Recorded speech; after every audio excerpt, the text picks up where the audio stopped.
Okay, so here we are on page 30, and we are talking about the concept about a cumulative advantage. Um, Using the examples of the hockey players and their birth dates, then there's a connection between their birth dates and success. So looking at the second paragraph here, that connection tells us that our understanding, our notion that it is the best and brightest who effortlessly rise to the top is much too simplistic.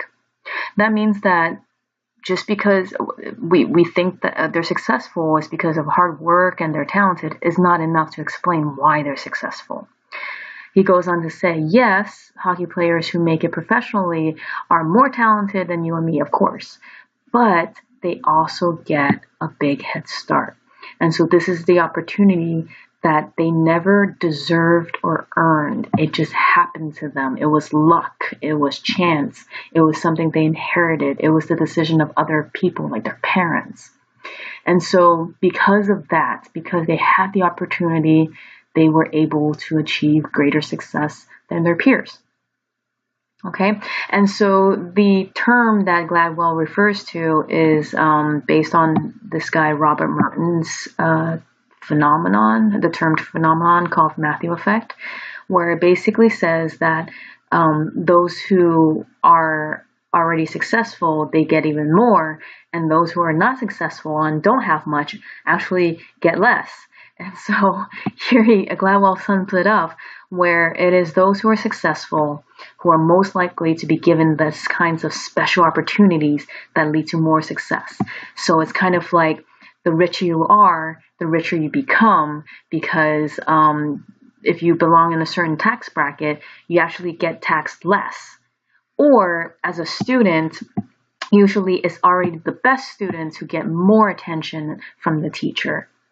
And so think about it, like you're already at the top and you get even more attention. And so if you're a student who don't participate, who kind of is falling behind, you might get less attention, which makes things worse. Right? And so with the hockey players, it's the kids who at the very beginning, being born in January, they already have a slight advantage, a small advantage, and of being better players because they were born earlier, they have more time to practice. And so as a result, the next year then they get to play with the higher level players. And then the next year they get to play with even higher level players, and so on and so forth. And so all those benefits, they build up over time. Whereas the people who never got those benefits at the beginning, they fall behind. And so that's what Gladwell is saying about a cumulative advantage, that when we gain these certain benefits early in life, that they build up and affect the bigger things that happen to us later on. And so when you think about education, when you think about a young student going to the best school early on in life compared to a student who is not going to the best school, is probably going to a school that does not have a lot of resources. Who do you think will succeed? Who do you think will have a better chance of success? Probably the student with the better school, who's going to the better school, right? So it's kind of like that ingredient for success. There are certain things that happen to us that are beyond our control that greatly affect our success. All right, so these are the concepts that I would like for you to understand. This idea of individual merit, which a lot of people believe, but Gladwell is saying, no, this is not the complete picture.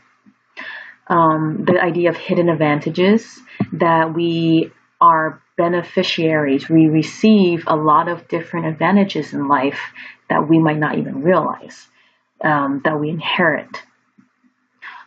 This idea of relative age, in this case, when you were born, is very important in some cases, and it greatly affects your success.